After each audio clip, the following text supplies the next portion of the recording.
నమస్తే, welcome to CTR news. Bulletin లో ముందుగా హెడ్లైన్స్ చూద్దాం. కొనసాగుతున్న తెలుగుదేశం పార్టీ యువనేత నారా లోకేష్ పాదయాత్ర. చిత్తూరు రూరల్ మండలంలో ఘన స్వాగతం పలికిన ప్రజలు. మదనపల్లి యువకుల మధ్య ఘర్షణ, చెట్టు కట్టేసిన స్థానికులు.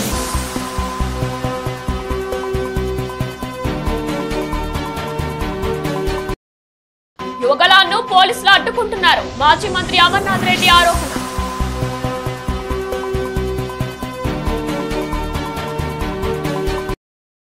జగనన్న హౌసింగ్ కాలనీ నిర్మాణ పనులు వేగవంతం చేయండి. నగరపాలక సంస్థ కమిషనర్ అరుణ ఆదేశం.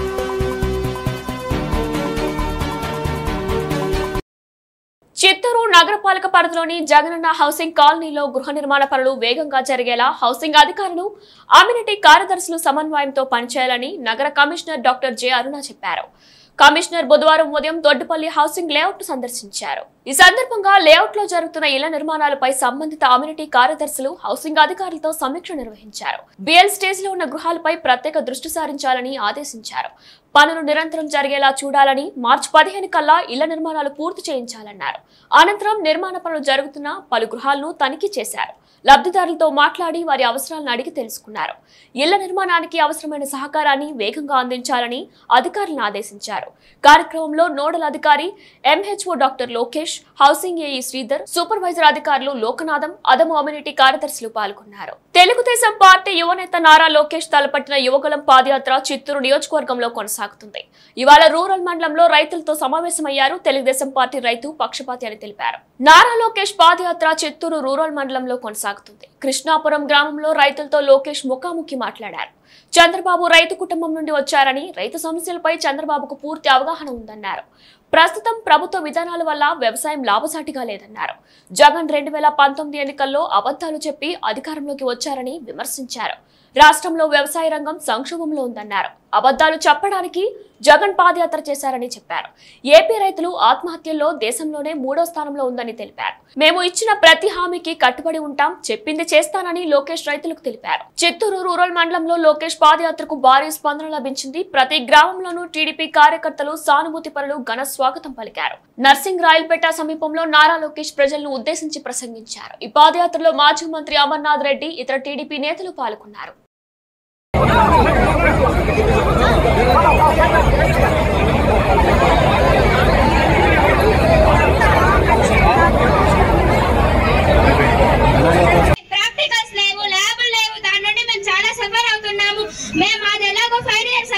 మదనపల్లి పట్టణంలో యువకుల మధ్య ఘర్షణ చోటు చేసుకుంది. యువకుడిపై దాడి చేసి తీవ్రంగా గాయపరచడంతో స్థానికులు దాడి చేసిన యువకుడిని చెట్టుకు కట్టేసి పోలీసులకు అప్పగించారు. మదనపల్లి పట్టణంలో యువకుల మధ్య ఘర్షణ చోటు చేసుకుంది. మదనపల్లి సప్తగిరి నగర్ కు చెందిన కిరణ్ అనే యువకుడిని, పొంగునూరు మండలం జండ్రబైలికి చెందిన నందకిషోర్ అనే యువకుడు చావు బాదాడు. దాడికి పాల్పడిన నందకిషోర్ ను స్థానికులు పట్టుకుని అక్కడే కట్టేసి పోలీసులకు అప్పగించారు. గాయపడ్డ కిరణ్ ను ఆటోలో ఆసుపత్రికి తరలించారు. గొడవలకు గల కారణాలపై పోలీసులు ఇంకా ఆరా తీస్తున్నారు.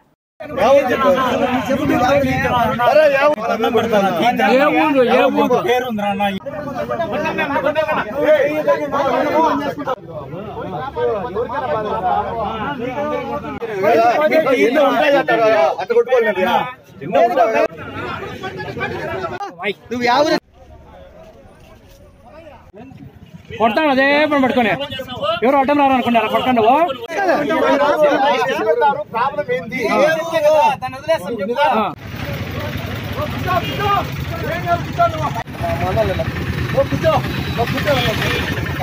Right, TV bulletin updates. నమస్తే. నారా లోకేష్ చేపట్టిన యువగలం పాదయాత్రకు పోలీసులు అడ్డంకులు సృష్టించడం కూడా అక్షయ పానీయమని మాజీ మంత్రి అమర్నాథ్ రెడ్డి ఆరోపించారు. బుధవారం ఆయన మీడియాతో మాట్లాడారు. ప్రజా సమస్యలను ప్రస్తావిస్తూ యువతరం భవిష్యత్తు కోసం నారా లోకేష్ చేపడుతున్న యువగలం పాదయాత్రకు సహకరించాల్సిన పోలీస్ యంత్రాంగం సహకారం అందించకపోగా వేధింపులకు గురి చేయడం సరికాదన్నారు. పోలీసులు ఏకపక్ష ధోరణితో ప్రవర్తిస్తున్నారని, వారిపై న్యాయస్థానంలో ప్రైవేట్ కేసులు నమోదు చేస్తామని పేర్కొన్నారు. లోకేష్ పాదయాత్రకు వస్తున్న ఆదరణ చూసి ఓర్వలేక వైకాపా పార్టీ నేతలు పోలీసులను అడ్డం పెట్టుకుని నీచ రాజకీయాలకు తెరతీస్తున్నారని తీవ్ర విమర్శలు చేశారు. పోలీసులు ప్రభుత్వం ఎన్ని అడ్డంకాలు సృష్టించినా నారా లోకేష్ పాదయాత్ర ప్రజల ఆశీస్సులతో విజయవంతంగా పూర్తి అవుతుందని ఆశాభావం వ్యక్తం చేశారు. వైకాపా అరాచక పాలన భరించలేక ప్రజలు సంపూర్ణంగా లోకేష్ పాదయాత్రకు సంఘీభావం ప్రకటిస్తున్నారని పేర్కొన్నారు.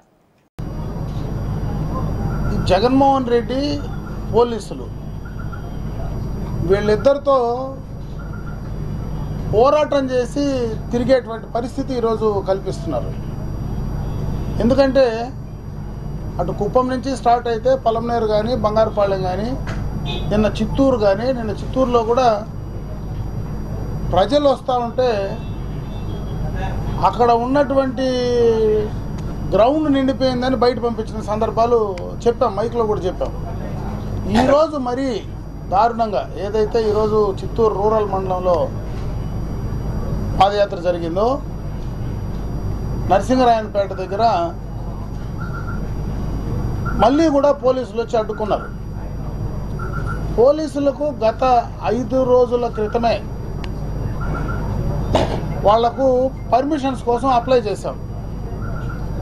దానికి సంబంధించినటువంటి విషయాలన్నీ కూడా దీపక్ రెడ్డి గారు మధ్యాహ్నం క్రానలాజికల్గా కూడా ప్రెస్కు ఎక్స్ప్లెయిన్ చేయడం జరిగింది. మేము అప్లై చేసాం, వాళ్ళు రిజెక్ట్ చేశారు. మళ్ళీ మేము ఒక ప్లేస్ మీరే చూపించమని ఎక్కడ చూపిస్తే అక్కడ పెడతామని మేమే చెప్పాం. ఆ ప్లేసు వాళ్ళు చూపించేటువంటి కాలేజీ ఏదైతే ఒక కాలేజీ చెప్తే ఆ కాలేజీలో మేము ఒప్పుకున్న తర్వాత ఆ కాలేజ్ మేనేజ్మెంటు ఇక్కడ మేము ఇవ్వడానికి సుముఖంగా లేవు, మేము ఇక్కడ ఇవ్వమని చెప్పారు. తర్వాత అది గవర్నమెంట్ ఎయిడెడ్ కాలేజ్. దాన్ని చెప్పిన తర్వాత మళ్ళీ ఇంకొక ప్లేస్ మేము చూపించమంటే మరి మేము ఆ ప్లేస్ చూపించమనే దానికి మేము మళ్ళీ చూపిస్తామని చెప్పి ఇచ్చినటువంటి రిప్రజెంటేషన్ కూడా దానికి సంబంధించినటువంటి అక్నాలెడ్జ్మెంట్ కూడా ఇవ్వలేదు. మరి 5 రోజులుగా రైట్ టీవీ బులెటిన్ అప్డేట్స్. నమస్తే.